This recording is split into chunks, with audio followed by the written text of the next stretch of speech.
Van Dijk and Salah, I don't think they've really led that team this season. It's huge, and I think it's been an absolutely massive, few weeks. Just hope now, come on, keep going, because glamour, mate, we're back. It was brilliant in training with England. Never seen him miss. I think it was John Terry. Well, he missed when it mattered, didn't he? Hey, you and I can only dream of staying in a hotel like that. To be honest, I could probably stay at the same hotel, but I'd be staying in a standard room. Wayne's staying in a nice presidential suite. I'd be staying in like a twin. You'd be in the basement, mate. Twin bedroom room in one of those hotels. Well, Wayne, you're on holiday still in Dubai, aren't you? No coincidence that you are on the pod, committed to the pod, but also I think Man United winning this weekend also meant you were more keen to do it, weren't you? Yeah, no, it was brilliant. 3 games in a row. Everything's rosy. Liverpool lose. So yeah, no, it was. Everything's amazing, about as rosy as your cheeks right now, bro. Do you know what? It's amazing what a bit of confidence does. I think having confidence, the players look like they've got a lot of confidence within them, and yeah, it got a bit nervous when it went to 3-2. I'll be honest, got a little bit nervous, but no, getting that confidence and that belief amongst the players, it's amazing what can happen, and I'm sure we'll touch on it. We're seeing the opposite at Liverpool, but climbed up the league. So I think me and Kae are very happy. Come on. I was going to say, Wayne, Kae's got a bit of confidence as well, coming in early with a dig there for Wayne about his suntan. No, it wasn't a dig. I was just saying he just looks rosy, he looks healthy. That's a lovely holiday. Let him off. Been enjoying the sun, so been good. We're just jealous, stuck in rainy England. Kae, I think everyone's going to realise you're like one of those coiled springs, and when Man United win, you in the WhatsApp group, I'm going to say it, you're unbearable. Oh, do you know what it is? Listen, I get giddy like any fan. So yeah, I was in the WhatsApp group going, we're going to win the league. Listen, I don't think we're going to win the league in it, but listen, it was great. It was great to watch. It's just nice to see Man United win again. That's what it is. I mean, did it feel more like Man United? Because I only watched Match of the Day, but it just felt like the whole feeling around it felt a bit more like Man United that I watched when I was growing up. I'm not getting carried away, but just... Do you know what it was? The performance has improved to an extent, and I think it goes back to what Wayne was saying, that it's amazing what a bit of confidence can do. Players start trying things that they usually wouldn't when things are going badly. There's a bit more spring in their step, and I think the belief as well. When we went down to 3-2, for Mbeumo to come and score and make it 4-2, and he didn't even celebrate like it was a mad thing. He was just like, yeah, this is what I do. Yeah, no, it definitely confidence. Winning at Anfield, the amount of confidence that would give the players is huge, and then to go 3-0 up, amazing. But then that little bit of complacency kicks in, and Welbeck always seems to score against Man United as well. So, but then, to go and finish the game off, it's huge, and I think it's been an absolutely massive, few weeks either side of the international break for Man United. You just hope now, come on, keep going, because glamour, mate, we're back. No win's bigger than beating Liverpool when you're Manchester United. I'm not naive enough to say that, Kae, but it just felt like it was so big because of the fact that you've struggled to string multiple results together, and there was a lot said about the fact that Brighton have been Manchester United's bogey team. It just feels like it's another hurdle overcome. Yeah, no, absolutely. And I think for me, I've always been critical about the performances, saying even if we have nicked a win here and there, it seemed like we were still making the mistakes we were making when we were losing games. But it felt like we had a much better performance, and it felt like we had a lot more control of the game. We didn't have more possession than Brighton, but it's about what you do with the possession, and players like Cunha stepping up, and that goal that he scored, and I was so happy that actually he scored as well, because there was a lot of talk from people going, oh well, he hasn't scored a goal or whatever, and to score a goal from outside the penalty area in a big game as well, that was amazing. Mbeumo's playing really, really well, playing out of his skin, and I just love the whole atmosphere around the team, and I hope it can continue, because this is what we need. 3 games on a bounce. Hopefully we can make it 5 with so that guy can cut his hair. Yeah, absolutely, yeah. So we've got Forest coming up as well, which is going to be hard against Sean Dyche. But yeah, I've got a lot more confidence than I did have a few weeks ago. So credit to Amorim. This game was so important. I think to build on winning at Anfield. I think it was really important to then go and win the next game. So now the players are feeling, okay, we're on a bit of a run now. Can we go and do it again? Can we do it again? And if Man United lost this game to Brighton, all the same questions start coming back, and that negativity comes back around again. So I think this game was arguably as big as the Man United game for different reasons, obviously, but to go out and win in, being in such a comfortable position, then getting pegged back a little bit, and then to go and see the game off. This was such a big game for Man United. So buzzing they've gone and won it, and then hopefully the next one keep going. Wayne, I think you said previously you weren't sure about Bryan Mbeumo when Manchester United signed him, but he's looked the pick of the summer signings, hasn't he? What have you made of the way he's taken to a big move to one of the biggest clubs in the world? And he's been quite consistent even when Man United... He has, and he's had some really good chances in games as well, and just not taking them. But I think his energy, his work rate, his desire is what you need to be a Man United player. And yeah, I did say it, and I was a little bit unsure. But I think what he's shown is he belongs there. You know, there's been obviously Cunha coming in, great to see him get his goal, and but he's been consistent with his performances. I think that's the main thing. And if you're consistently getting the right positions, getting chances, you know, you will score. What was it, 20 goals last season he scored for Brentford, and now he started.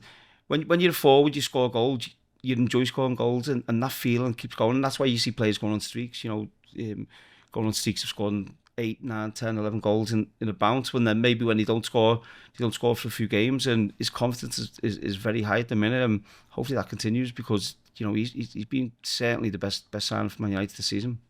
I completely agree, and do you know what? I don't know if you agree, but he sort of reminds me of a player that's sort of like in that Salah mold. Do you know what I mean? I'm not saying he's as good as Mo Salah, but it's like sometimes it isn't pretty, but he will get you goals and assists game after game. And it's not like beautiful, but he'll be there. He'll put in crosses. He'll take shots, and it's going to result in something. And I just love that energy in the team as well. And what strikes me about him is he's a player that looks like he just loves playing for Man United, and I think we've missed that in previous years. Like when he's there, he looks like he wants to be here, and this is where he belongs. And I even like the fact that there was something that came out recently about when he found out that he was signing for Man United. And he was excited because it was like he sort of supported them when he was younger, and he turned up in a suit and everything, and I felt like he had the right attitude. Yeah, it was a bit better than my top I come in. But yeah, he's absolutely amazing. Right attitude, incredible player. I just hope he can take it to another level this season and after that as well. And Cunha as well, Wayne, before we move on, because this isn't just a podcast about Man United, though you guys would like it to be at the moment. I really liked what Cunha was saying. He's quite an infectious character. And I know you've said previously, it sounds like he settled in well from what you've heard. But I liked his post-match interview. I don't know if you heard it, but he said, I've been saying to the other guys, I want that feeling of scoring a Manchester United goal. And now he's got it. Yeah, no, you could see how much everyone was delighted for him, you know, the manager as well. And because that can play in your mind. We've seen it with Wirt at Liverpool as well. And, you know, the more it goes on, the harder it is to go and do it. And you lose that confidence again. But to get that goal, you know, is massive for him, because I think some of his performances have been really good. He's obviously missed a few games through injury, but you can see the delight. I've had it where we've had players who need the goal, and you know they need the goal because they're going through a difficult time, and you know, you just hope that spurs him on as well, and you know, and he starts showing what we've seen at Wolves last year. I think he can kick on from that. I think he can certainly, you know, get better and go and grab the game by the scruff of the neck, because that's what he can do. He can play in different positions. He's unpredictable at times. But yeah, no, we hope he does a knock on the door as well. Is it housekeeping again, Wayne? Housekeeping again. You are in Dubai. I wanted to mention it actually briefly. Where did you watch the game? Were you able to watch it? And were you able to watch it with your boys? Did they wear the kits and stuff again? Oh no, sorry, the United game, I didn't watch it. I was at the UFC, so I'm in the UFC, and Kai had it on his phone, but it was very difficult to see it and watch it, so I didn't watch it, but we were getting updates as we were sat in the UFC. We do have to talk about football, but I want to know about the UFC now. How was it? It's a long day, but no, it was great. It's a shame what happened to the end, because obviously the main reason there was for Tom Aspinall and trying to see him win. And then to get to end the way it did in the first round, was a shame, sad, because I think it was like 1 a.m. this time, and I had my 2 eldest boys there, and we've been to Ferrari World before that and been on all the roller coasters and stuff. So Is that good? I've been to Abu Dhabi before, but I've never been. yeah, no, it was there. really good. Is it The good? roller coaster was good, and so we had a good day. We went for food after that, the three of us, and then I went to the UFC. So yeah, it was some of the fights before the Aspinall fight were really good, but then for that to end the way it did, it was really disappointing. And I hope obviously Tom's okay, of course, but yeah, a little bit disappointed. Okay, back to the football then before we all get in trouble for taking this too off-piste. It was a doubly good weekend for both of you because Liverpool lost again this weekend. Oh, no. Oh. We'll go to Wayne first on this one then. You've just answered my question as to who I should go to first. Wayne, you've tried to dissect and kind of analyse what's gone wrong with them, but things aren't getting better, are they? What are you making of what you're seeing? It's tough, and this can happen to teams, and it can get them and it can creep up, and then all of a sudden you're like, where did that come from? And I think we're all probably sitting here thinking, 3-4 weeks ago, no one's seen this coming, and it's hit them quick, it's hit them hard, and I think they're struggling to find a way out of it. And this is a time where the manager, the leaders in the team need to figure it out very quickly, because I'm a bit unsure. I think Van Dijk and Salah, obviously they've signed new deals and whatever, but I don't think they've really led that team this season. And I know there's been a few. What makes you say that? In what way? Just performances and body language. I think body language tells you a lot, and I think we're seeing slightly different body language from the two of them, and they're the top two players in that team, and if their body language is not right, that affects everyone else. And I don't know, maybe I might be wrong on this, but if I was a Liverpool fan or the manager, that'd be a big concern for me. They've already lost as many Premier League games this season as they did last season. From a fan's point of view, I think we didn't play football obviously to the level Wayne did, but it's just so hard to see a team go from that dominance, isn't it, to what we're seeing now? Do you know what? I think it is a hard one. I think there's a multitude of reasons. I think the Van Dijk and Salah not performing, usually there'd be other people there that could sort of provide those moments in order for them to go on and do something. And now it just feels like there's so many players trying to bed in that if they don't understand the culture of the club and they don't understand how to win, it's very hard for you to get out of that rut. I mean, it happened to City last year as well, didn't it? When they went on a massive losing run as well. And it is hard to get out of. And this is a time where you need like your manager to sort of look at his tactics. And like what I found really funny was Arne Slot last season, any game that came out and they won, he was like, oh yeah, we did this is how we won it.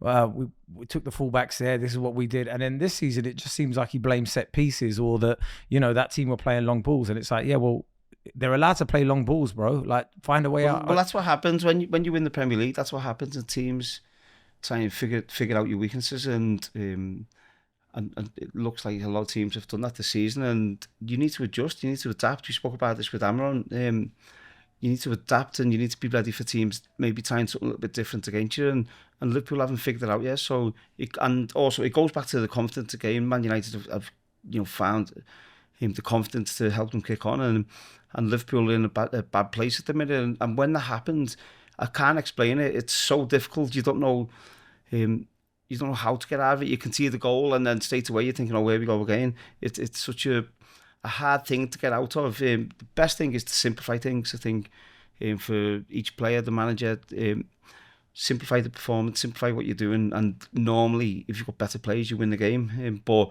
it's not that easy. Slot has mentioned, as Kae said, about the fact that his team are weak to set pieces, and he's saying it in interviews outwardly.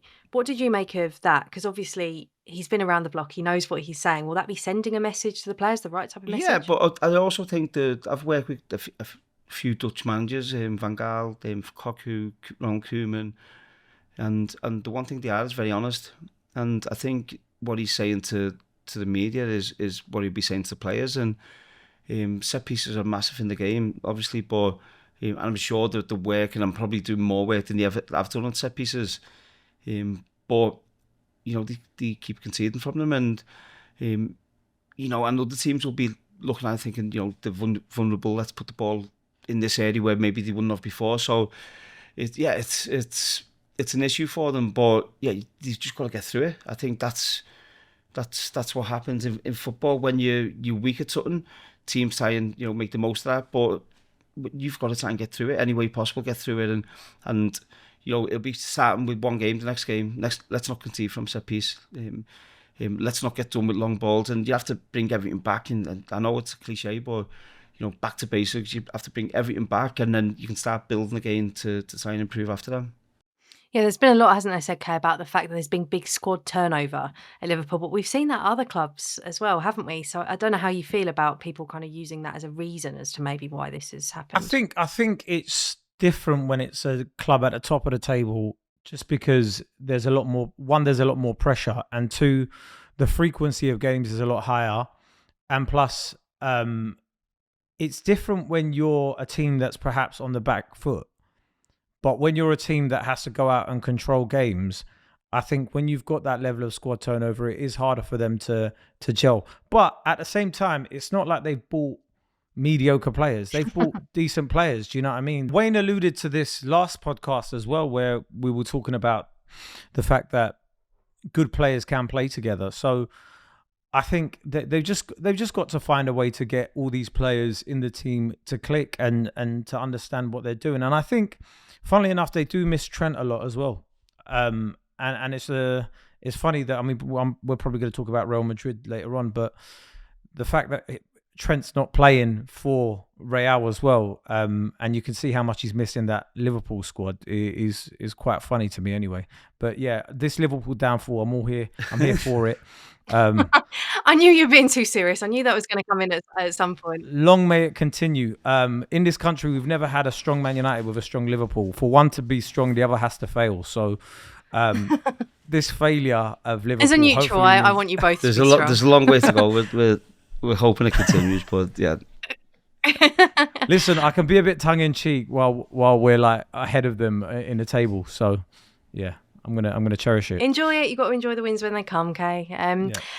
I wanted to kind of tap in. It didn't happen often, Wayne, though you kind of went on losing streaks at Manchester United. But what did Sir Alex do when these things did happen? Would it be as simple as what you said, like going back to basics? Because I think probably Slot's now having to tap into a different type of approach to what he's already had at Liverpool. I don't think he'd change much really, and he'd keep everything simple, and we wouldn't change what we were doing. If we went, I can't remember maybe we did. I can't really remember having 3, 4, 5 games where we lost in a row. But where Liverpool are going through this now, the manager would keep everything simple and trust you and have a belief in you, which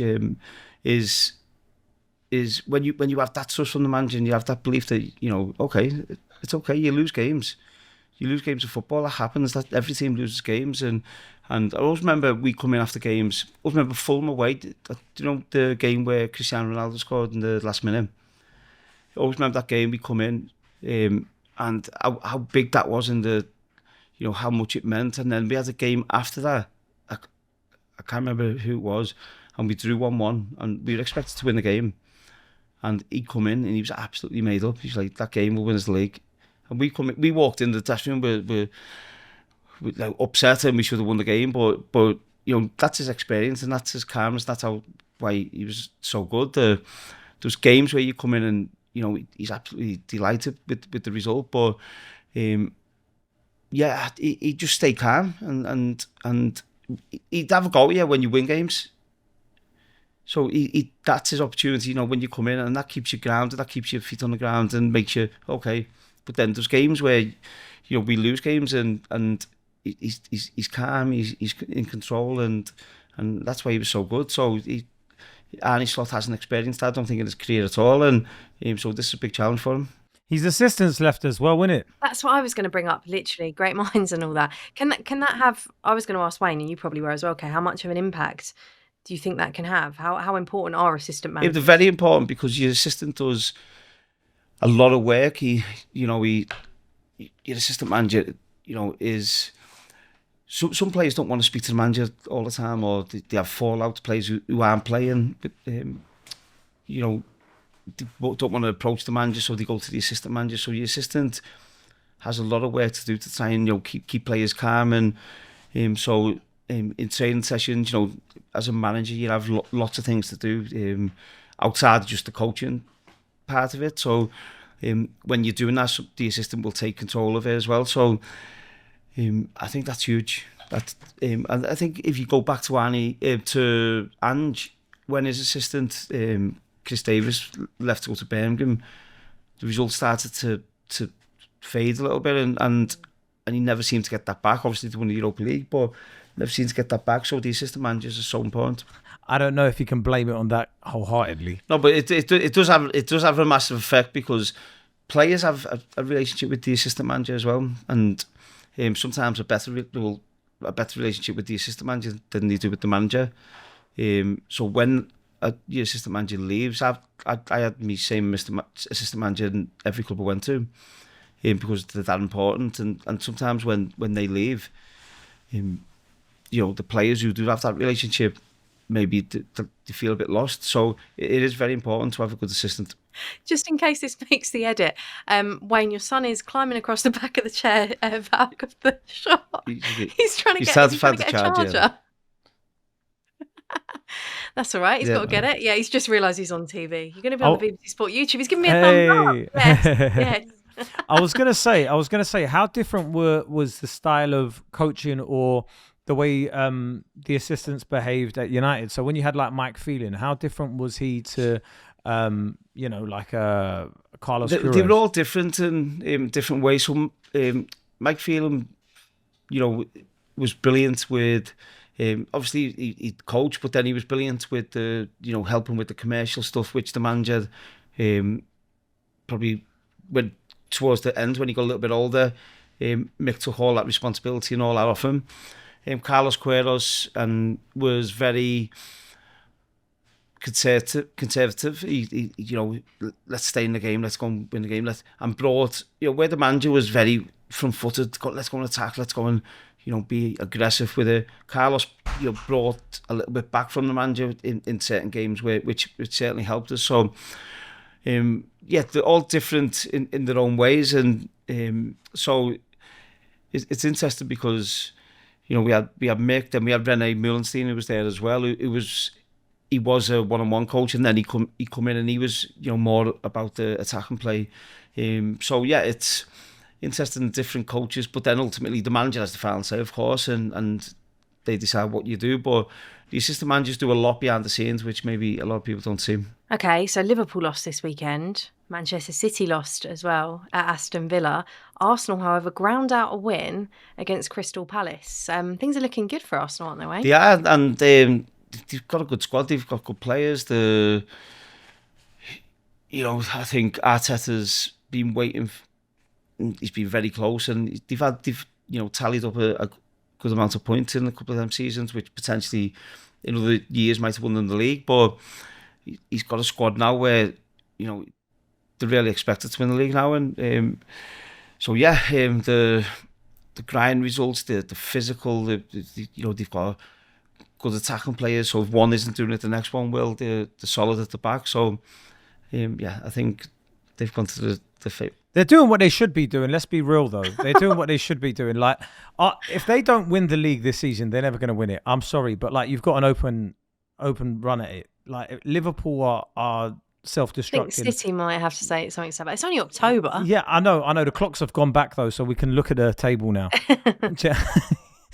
which coincides with Man United being in a decent position.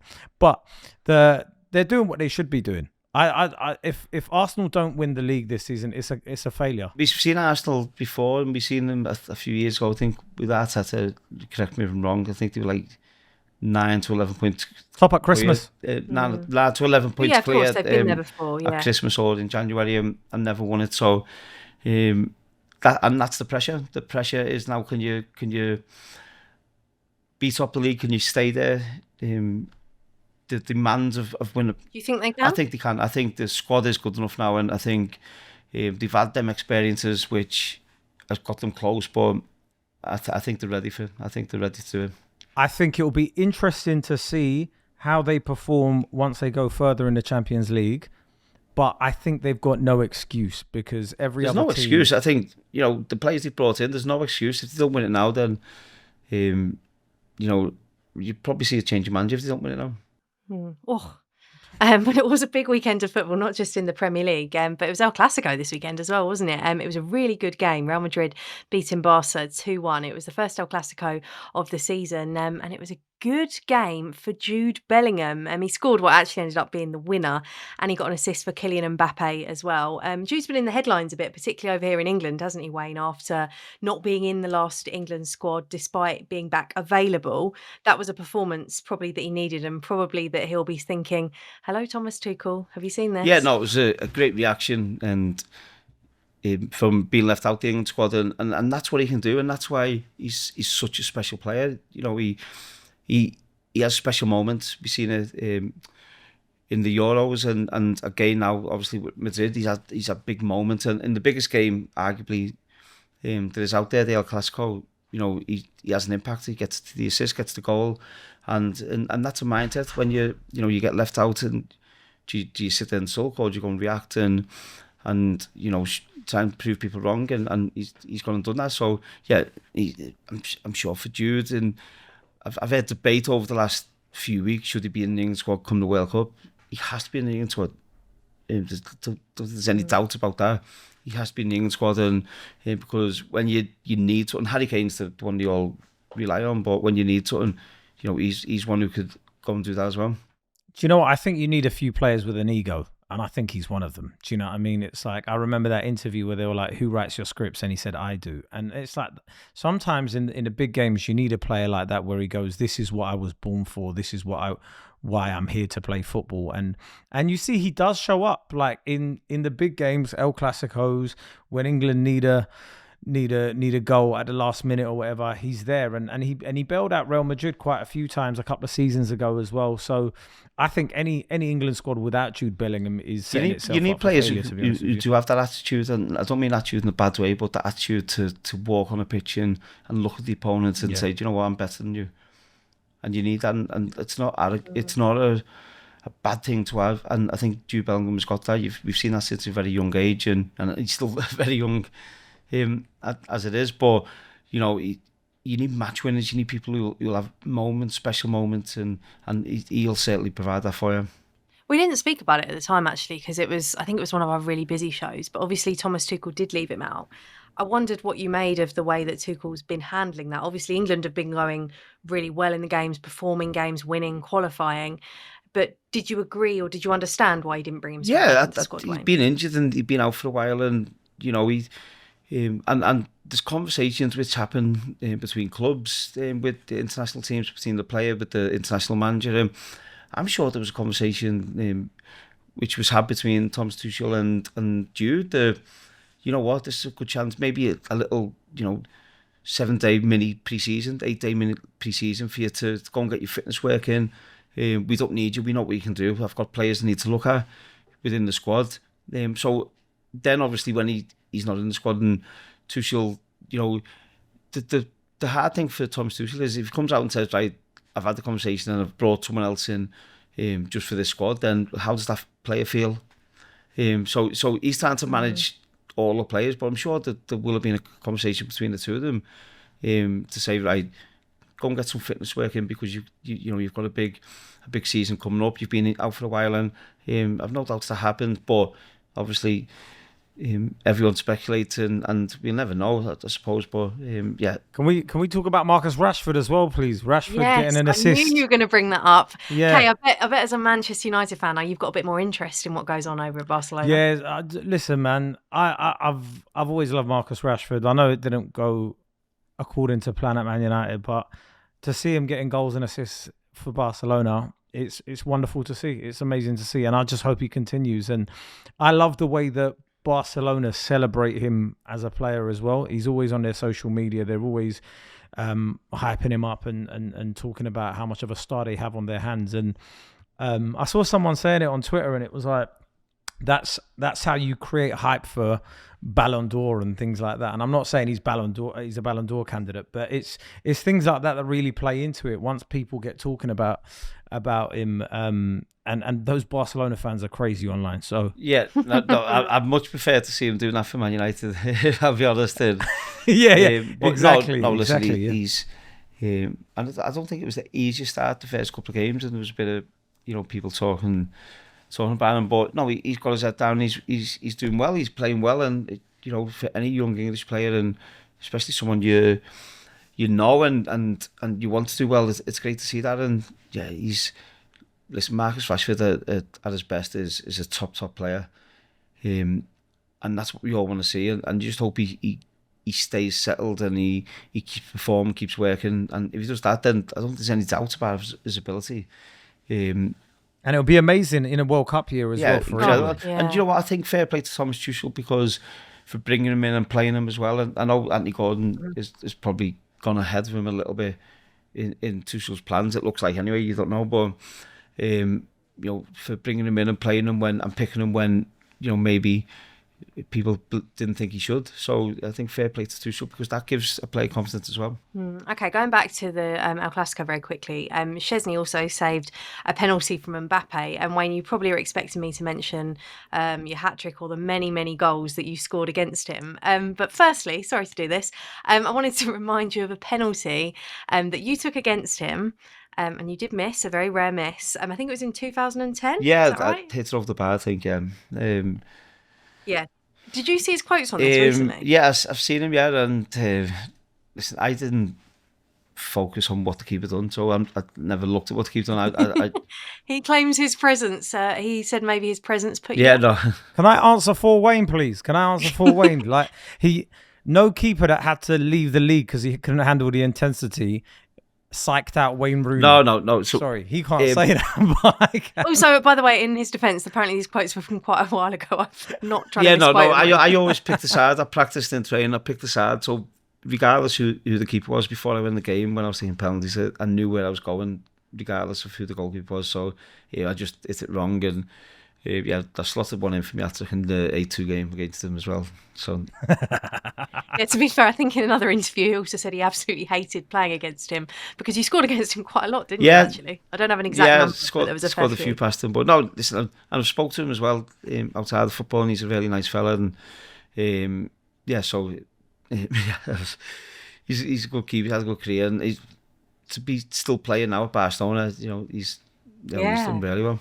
Does it psychologically, particularly when you take a penalty, if you come up against a keeper that you've scored loads against, does that kind of play into it can do. But then if you have your routine and you know what you're doing with your routine, then it shouldn't bother you that much. I've had penalties against Joe Hart, and players have practiced penalties for England against and stuff, and that can be a bit, but if you stick to what you're doing and what you've practiced the day before, then it's really, if a forward doesn't hit it right, you give the keeper a chance. If you hit it right, then the keeper should never save it.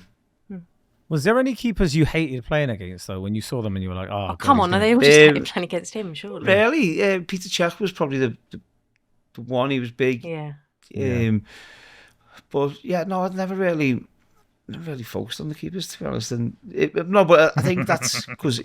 Isn't that what the best strikers do, though? They just focus on their own game. Yeah, I think if you know what you're doing, and there's keepers who do have different traits, and when you're going through 1v1, they come out and they try and make themselves bigger, like Peter Schmeichel used to do it a lot, so his legs might be open, or they stay on the feet, and so if you've got triangle around them, they give themselves advantage. So there's little things like that, but I think if you focus and believe in what you do, then and that's what I try to do most of the time. Penalties fascinate me psychologically, Kae. Do they for you as a fan, or is that me just being an absolute weirdo? Like, I just think the psychology to step up in like the most pressured situation, it's like one kick that can like define kind of your legacy at times. Yeah, but I mean, I think that's where the best players shine, don't they? So if I mean, I remember, was it Zidane in a World Cup when he took a Panenka and it went in off the bar, and it was just like the guts to be able to do that on that sort of world stage is incredible. it is in a, that's what won the FA Cup final against Arsenal in 2005, and it can be nerve-wracking, and if you, just knowing if you miss and your penalty's the one what loses you that final, it's not nice, but Wayne, is it sort of like when you've scored enough times, when you go up to take a penalty, do you just think like, well, I'm going to score anyway? Yeah, you think that, but then there's a lot of different things which happen. Your age, how your experience, that is. Could it be your last one? There's so much riding on different things. And I remember Pirlo when he didn't one against us at England, and you're just like, that is nuts. Like to do that, I wouldn't do that. If I was going to miss, I'm going to miss. Trying to smash it.